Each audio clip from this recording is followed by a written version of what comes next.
Müəllif Salam Qədirzadə, Sevdasız aylar, 10-cu hissə. Müəllif: İstirahət günü idi. Hava xoşalmışdı. Sevda Asiflə şəhərə gəzməyə çıxmışdı. İkisi də zövqlə qəşəng geyinmişdi. Qızın gözləri gülürdü. Qumral saçları çiyinlərinə tökülmüşdü. Bu dəqiqə o özünü dünyanın ən bəxtəvər insanı sanırdı.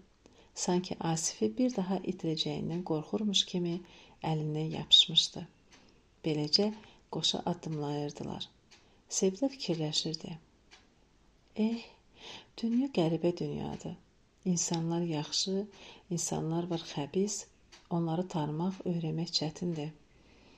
Asif isə qızıl yatağı tapmış bir geoloq fərəhi keçirirdi. Bu dəfinə, bu xəzinə həmişə ömrünün axırına dək olaraq qalacaqdı. Hələ dağlara çıxmamışdan ən qiymətli bir kəşf eləmişdi bu cavan geoloq. Sevdanın ürəyi, Asifin ilk axtarışı, ilk nadir tapıntısı. Sevgililər söz qoymuşdular, ayrılığın, hicran acığına yoruluncaya dək gəzəcəkdilər. Şəhəri ayaqdan salacaqdılar. Asif üçün sevdasız, elə sevda üçün də sevdasız keçən aylar əvəzini çıxacaqdılar. Arxadan kimsə çağırdı. Dönüb baxdılar. Qarabala ilə Rəhlə idi. Qaça-qaça gülə-gülə gəlirdilər. Göz dəyməsin, qəşəngsən, deyə rəfiqəsinə yaxınlaşıb Sevdanı qucaqlayıb öpdü. Sonra isə Asiflə əl tutdu. Qarabala da onlarla görüşdü. Hara belə tələsirsiniz?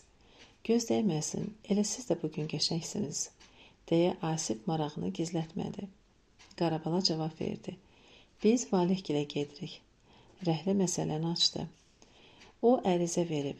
Xəcalətindən başqa instituta köçürülmək istəyir. Vahidlə fikirləşdik, necə olsa yoldaşımızdır. Gedirik könlünü alaq, universitetdən uzaqlaşmasın. Asiflə Sevda mat-məəttəl bir-birinə baxdılar. Gör Rəhlənin bu balaca od parçasının nə boyda ürəyi varmış. Bəxtiyardır onun sevəcəyi oğlan.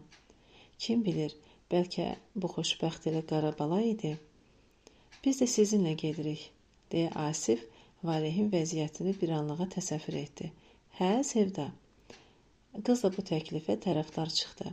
Mütləq böyük günahkarı bağışlamaq üçün böyük ürək sahibi olmaq lazımdır. Gedəyin. Dostlar, Qarabala, Rəhlə, Sevda, Asif qol-qola girib böyük şəhərin izdihamlı küçələrində gözdən itdilər.